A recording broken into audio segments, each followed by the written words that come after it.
Okay friends, one of the first things we have to do to get started on the job is safely raise and support the front of the vehicle so the wheels are off the ground. After that, remove all of your lug nuts and then the wheel.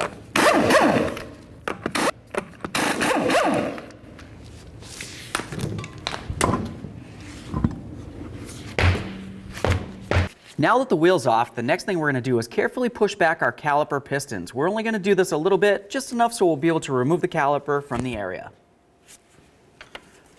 Just going to come right in here, carefully pry, and do the same right here. Just make sure it's got a little bit of movement, and now let's move along. Now the next thing we're going to do is remove our caliper mounting bolts. You'll find one here and one right up top.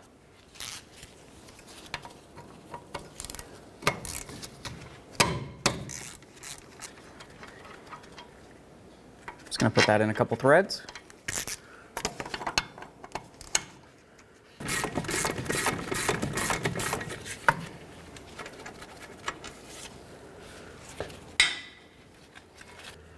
There's the other one. Okay, now we're going to carefully remove the caliper, and then we're going to set it aside, making sure we put no pressure on our flex hose.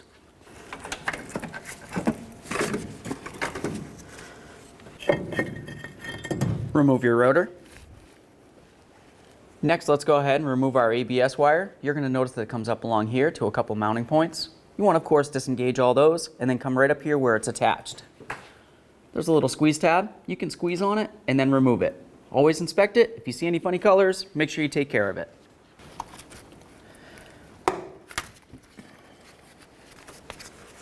There we are. Now I'm just going to wrap this around this so it's as safe as possible. The next thing we're going to do is remove our outer tie rod end from the knuckle. Commonly there's going to be a locking clip on there. Just go ahead and get that out of the way.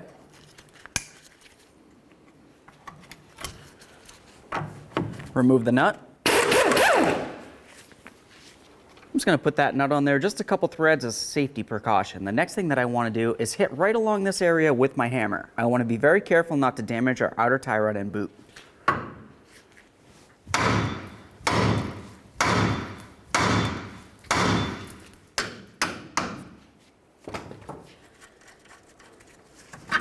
Set this aside. Now we're going to move along to removing the pinch bolt that holds the upper ball joint to the knuckle. Hold the bolt, remove the nut. It's common for the pinch bolts to be stuck in this upper knuckle area here. Just give this a little twist, and then you're going to feel along the back there's like a little slotted area. Just spray some penetrant in there, up along where the bolt is as well. Take that mounting nut and just put it on the threads. That's going to help protect it. Use your hammer, give it a couple loving bonks just to break it free.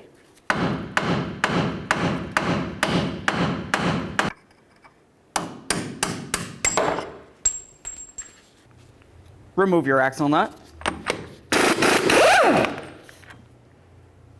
Use a hammer and punch, break this free.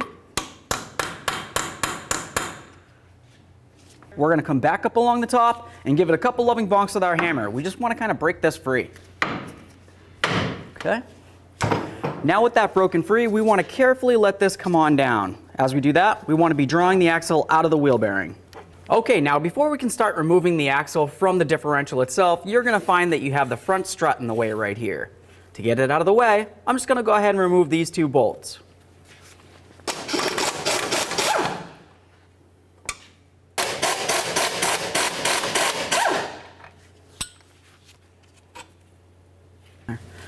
Okay, now we can move this a little bit.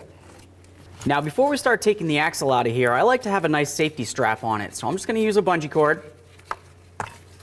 Come right around it like this and put it up to the control arm here. The reason why I'm doing this is because I'm going to be separating it from the differential, and of course I don't want it to potentially fall out and hurt me.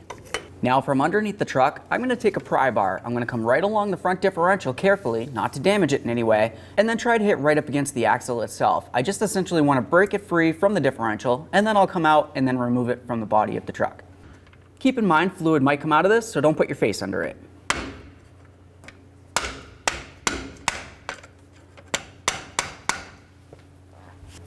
Remove that safety strap, grab on your axle, and remove it from the truck. There it is, friends. Okay, now with the axle out of there, we have a nice clear view of our axle seal right along here. Commonly, it's a good idea to go ahead and replace that axle seal, but if for some reason you don't have a brand new one, you want to at least clean it down and inspect it. If it looks like it's damaged, well, you're going to have to make your own decision on what to do there. Now feeling along inside here, I can tell that there's no damage to this seal right here. You can tell up along the edge here that it looks like it's a little bit swollen, but it really doesn't feel bad at all, and that part really doesn't matter very much. It's mostly the inner part right there that hits up against the axle. Okay friends, now it's going to be time to install our brand new front axle. Just quickly pay attention. You want the side that has the splines and the threaded area facing out towards you where the wheel bearing is. You want the other side that has the smooth area where the seal is going to ride, and then of course the splines that go into the differential facing into the differential. Just going to carefully slide this in. I want to gently do this without damaging the seal in any way. Now that I have it lined up, I'm just going to try to press it in. Okay, if it doesn't feel like it wants to slide in, just use a rubber mallet, but be very careful not to damage the threading in any way. Once you have it in there, just grab on right down along the differential itself and try to pull it out. If it slides right out, then the locking clip isn't doing its job. This one feels great, so let's move along. Now the next thing that we need to do is come along the driver's side of the front differential. You're going to find a fill plug right up here. You can use a 3/8 ratchet to remove that fill plug. Once it's out of there, we'll check the fluid level. Sometimes fluid will come out of this. Okay, now assuming no fluid came out of there, the next thing you want to do is carefully take your finger or whatever you might have and slide it right inside there. You just want to make sure that you get a little bit of fluid on there. If it doesn't seem like the fluid's up to par, you're just going to want to add a little bit. When you add, make sure you use 80/90 GL5. Now assuming it looks good, go ahead and take that plug and we'll snug it right up. All right, now let's get the bolts back in for this.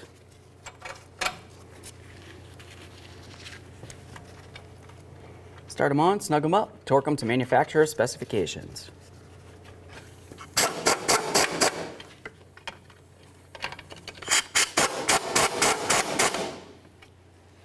Okay, now let's torque this to 18 foot-pounds.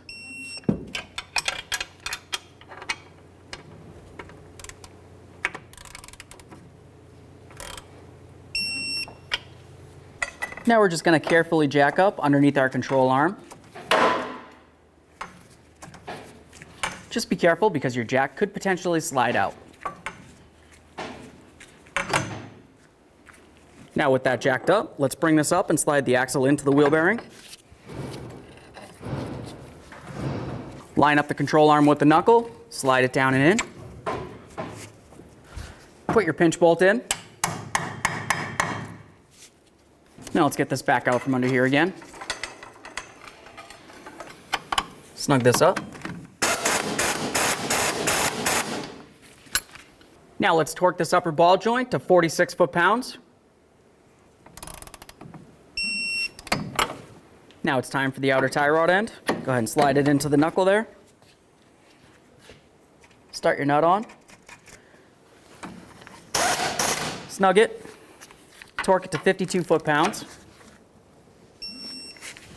Check to make sure that it's lined up for the cotter pin hole. If it isn't, just line it up and then put in your cotter pin.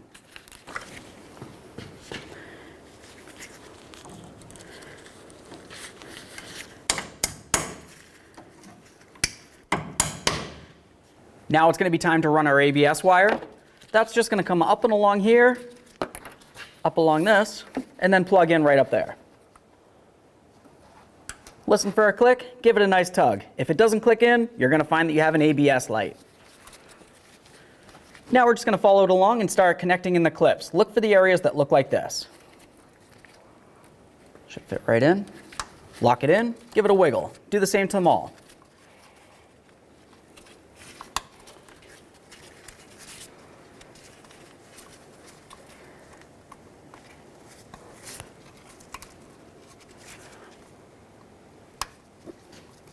The next thing we're going to want to do is get the rotor back on there, but before we do that, you want to make sure you clean up the mating surfaces. You got the area along the bearing here, and then of course the back side of the rotor. You want to clean up any areas that might be raised on those. Once that's cleaned up, go ahead and slide your rotor on, and then hold it on with one of your lug nuts. Now let's grab our caliper with our two mounting bolts. We'll go ahead and slide this right over the rotor. Start in both of our mounting bolts with a little bit of red thread locker, snug them up, and then we'll torque them to 85 foot-pounds.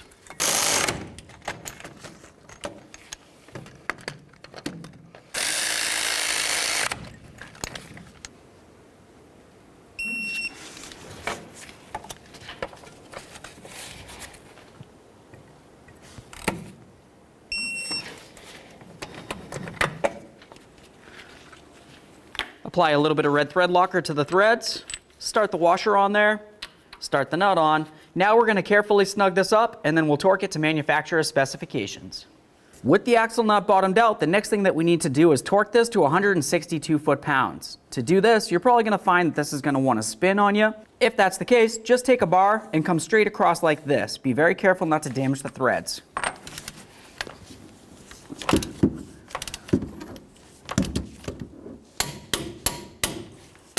Okay, now it's going to be time to get the wheel back on here, but before you do that, just take a quick check and make sure that you resecured everything along the way. Assuming it looks good, let's get the wheel back up on.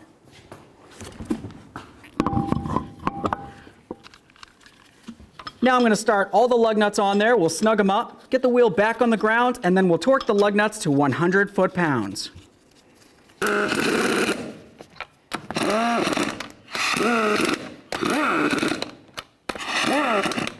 Now with the tire on the ground so the wheel can't spin on us, we're going to torque these in a crisscross manner.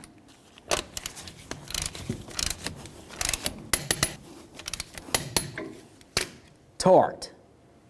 Okay friends, we got it all put back together. What's left to do now? Go ahead and pump up your brake pedal, take it for a road test down to your local alignment shop.